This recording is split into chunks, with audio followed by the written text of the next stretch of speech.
Hello, friends, and welcome back to Malicious Compliance Stories. So, he did know the owner, yeah. Crazy he thought it'd work out for him. Certain people seem incapable of noticing when they've burned a bridge to the ground. But before we begin, don't forget to subscribe to our channel if you're new here, and turn on notifications so you don't miss a new video every single day. Here we go. Call your boss. We're really tight. I was GM of the local branch of a national chain sports bar that specializes in a single part of the bird. Had only been there for a couple of months, but I'd established some local rules on when the sound for sporting events would be on and when the jukebox was available. An hour before games, a large sign was put on the jukebox warning people that we would soon be switching the sound over to the sporting event, and since the jukebox was controlled by an outside vendor, we could not issue refunds. One night, during a World Series game, a guy called me over to the table to complain. He'd just put a bunch of money in the jukebox and wanted the sound switched over. I referred him to the sign and apologized. I can't offer a refund. He got all huffy, then demanded to speak to the GM. I introduced myself as such. He said that I needed to call blank's name and tell him that a-hole's name was here and needs a refund. So I did. The conversation went something like this.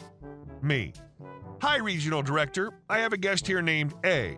He just put $10 in the jukebox, even though we have sound on game and the sign is up warning people that there'd be no refunds. RD. That guy? He used to be a manager there. He's a thief. He's a complete waste of skin. Throw him out of the restaurant. Me. Will do. So I went back to the table with this guy's bill in hand, no refund, told him that he's no longer welcome in the restaurant. We would be packing his food up to go, and if he didn't pay, the police would be called. Regional Director insisted. So A left, yes, he paid his bill, and spent the next week trying to get a hold of Regional Director, who ignored all of his calls. And our second story. You can't work here. You're too loud, and my baby needs to sleep. I'm an HVAC technician. If you don't know what that is, I'm basically the guy that comes into your house whenever you have heating or cooling problems. Well, anyway, today was one of the weirdest days I've ever had in the field. EP will be entitled parent/neighbor. My helper will be Andrew for apprentice, and I'll be OP. So my job for today was installing a new furnace for a home in New Jersey. I had an apprentice helping me out for the day. It's around 9:30, 10 a.m., so it wasn't like we were working super early in the morning. I send my helper to retrieve something out of my service van and throw some garbage into a dumpster. It's been like 15 minutes, so I'm wondering what's going on, and I go to check up on the kid to make sure he's not effing around. As I get to the door, I hear some commotion going on. EP, you can't be working here. My window's open, and you're going to wake my baby. Andrew, I'm really sorry, ma'am. I'm just doing my job. I step in, trying to understand what he did to piss her off so much. Hi, I'm OP from blah, blah, blah company. Is something wrong here? EP, yeah, my baby's trying to effing sleep, and you're being too loud. Please leave my neighborhood. Me, I'm really sorry, but we're here to do a job that the homeowner expects to get done. I suggest you close your windows, or maybe take your baby to a room further away from our job site. EP, no, this window has the most sunlight for my child and he really needs it. Now, stop working before I call my husband. At this point, I just laugh at her and tell my helper to come inside and to ignore this bee. EP, excuse me, why are you going inside? I told you to leave. Give me your boss's number. I point her to my van where our company number is clearly visible and just walk away until I get my phone and get a call from the boss, who just happens to be my sister's father-in-law. I explained to him what happened, and he just told me to be as loud as possible for the rest of the day. And our next story. A story about landscaping. I co-own a landscaping company that my parents created back in 2004. We usually work in more wealthy neighborhoods as landscaping isn't cheap. However, my parents' first language isn't English, so they do have problems negotiating prices with people, and that's where I come in to assist. One thing you need to keep in mind is that I'm around 40 years younger than my parents, and because of that, we get a lot of cheeky people trying to push outrageously low prices at us. So one day I'm called into work because they need help with a customer as they couldn't understand everything they were saying.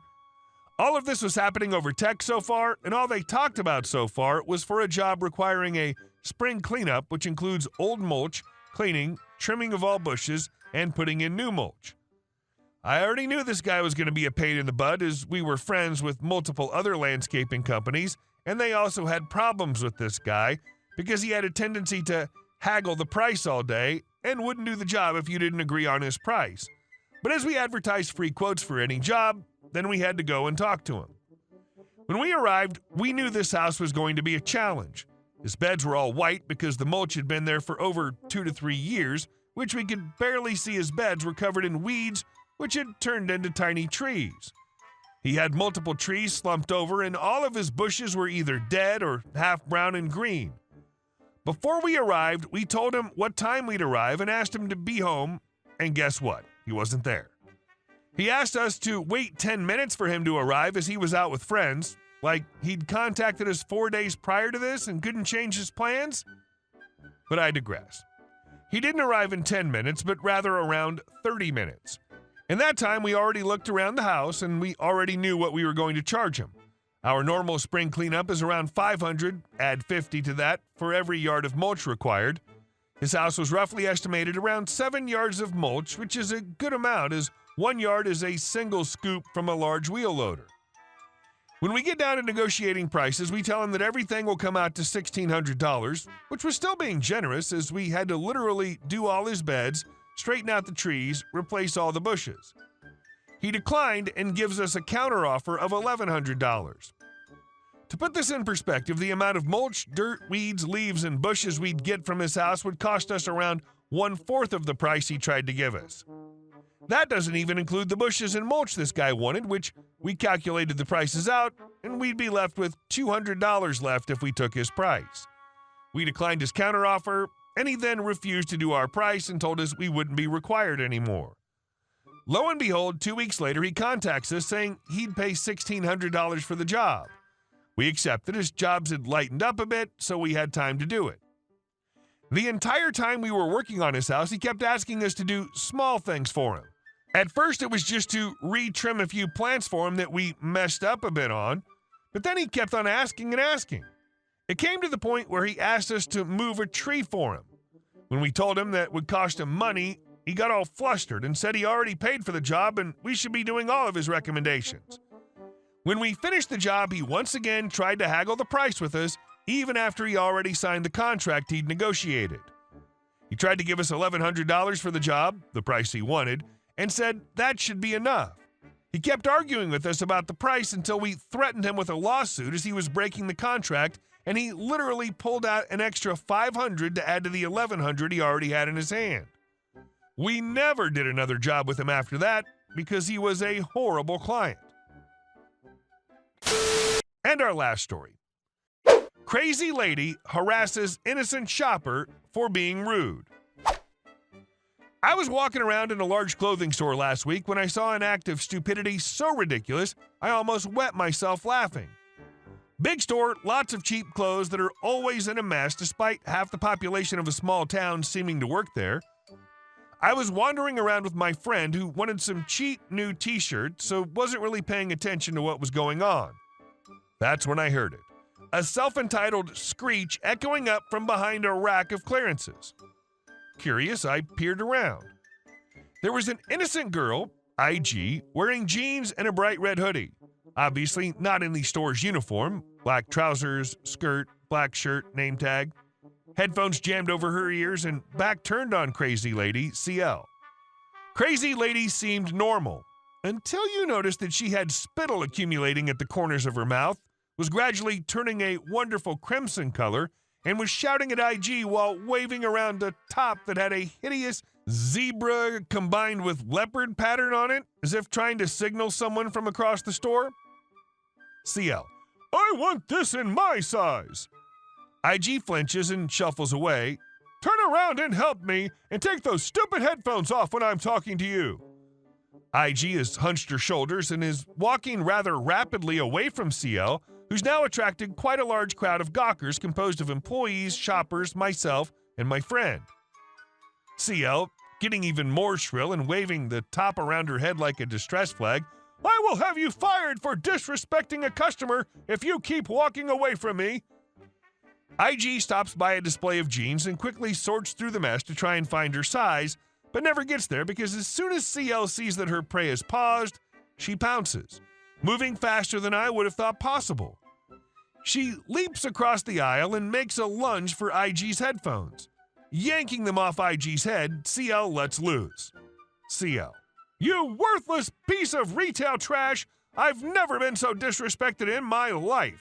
How dare you ignore me when I pay your wages? Where's your manager?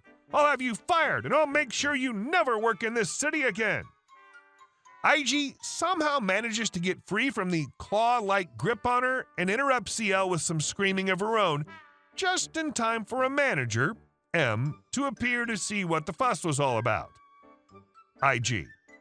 I don't work here, you stupid bat. I've told you 5 times already. Now leave me alone. And with that, she pushes CL away from her into a display of men's shirts. The manager finally intervenes and with the help of security, manages to restrain CL from jumping on IG and starting a full-on catfight. Q shouting from CL to fire IG or CL would ring corporate and have his job too, while she tried to punch the security guard detaining her. The manager turns to CL after talking to some of the employees who'd witnessed the whole thing. M, very calmly. I'm terribly sorry, madam, but this young lady doesn't work for us. Instead, she's a valued customer and was enjoying a nice day of retail therapy until you attacked her. Now, I'm going to have you removed from the store. Please don't come back again, or we will call police and file charges against you for assaulting a member of staff. Crazy Lady was unceremoniously taken to the front of the store and watched by a security guard until she stopped shouting threats and left. Meanwhile, M was talking to IG, who'd stood to one side shaking and who looked like she was on the verge of tears. He gave her a store gift card and accompanied her to the tills, where her whole basket was given to her for free. My friend ended up not getting her t-shirts, and we soon left after the excitement had died down. Sometimes you get crazies. Sometimes you get good managers. Damn, I just don't get it. Customers are always acting like they run the store. Hey guys, thank you all for watching the video. I'll see you in the next one.